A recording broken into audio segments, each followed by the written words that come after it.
আমি Mohammad Apu Mia, station officer, fire service civil defence station, Osmaninagar, Sylhet. আমরা 999 থেকে ফার্স্টে খবর পাই, তারপর হচ্ছে আমাদের কন্ট্রোল থেকে আমাদেরকে জানানো হয় যে সিরিয়া গ্রামে হচ্ছে আগুনের সংবাদ পাই। তারপর আমরা চলে আসছি। আসার পর আমরা হচ্ছে আপনার দুই দিক দিয়ে দুইটা লাইন করে আগুন নির্বাপন করি।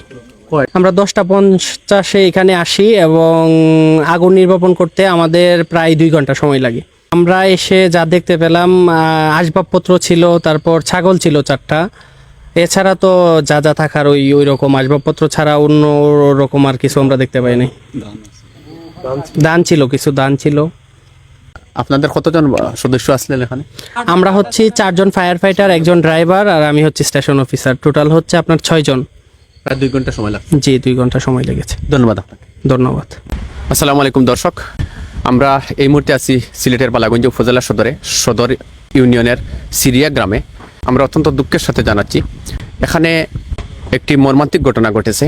যে ঘটনাটির সূত্রপাত হয়েছে গত শনিবার বালাগঞ্জ উপজেলা সদরে এই সিরিয়া গ্রামের 2 পক্ষের মধ্যে সংঘর্ষ বাধে এবং এই ঘটনায় উভয় পক্ষে অন্তত 6 জন আহত হওয়ার সংবাদ পাওয়া গেছে। এই পরিপ্রেক্ষিতে আহতদের একজন লয়লুস মিয়া, যাকে ঢাকায় উন্নত চিকিৎসার জন্য প্রেরণ করা হয়েছিল এবং সেখানে চিকিৎসাধীন অবস্থায় গতকাল রোববার রাত তার মৃত্যু হয়েছে।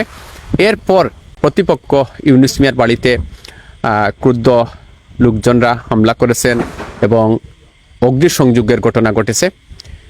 এখানে একটি আধা ফাঁকা বাড়ি বসতঘর সম্পূর্ণ ভস্মীভূত হয়েছে। 4টি ছাগল সহ ধান ব্যাপক ক্ষয়ক্ষতি হয়েছে। সিলেটের অতিরিক্ত police super Ashrafuzzaman, Osmaninagar circle, তিনি ঘটনাস্থল পরিদর্শন করেছেন। এছাড়াও বালাগঞ্জ থানার officer in charge Mohammad Fariduddin Bhuiya, OC তদন্ত ফয়েজ আহমদ সহ স্থানীয় জনপ্রতিনিধি, বালাগঞ্জ সদর ইউনিয়ন পরিষদের চেয়ারম্যান আব্দুল মুনিম সহ গণ্যমান্য ব্যক্তিবর্গ ঘটনাস্থল পরিদর্শন করেছেন। এই নিয়ে এলাকায় আসলে পুলিশি তৎপরতা অব্যাহত রয়েছে। পুলিশের টিম এলাকায় টহল চালিয়ে যাচ্ছে।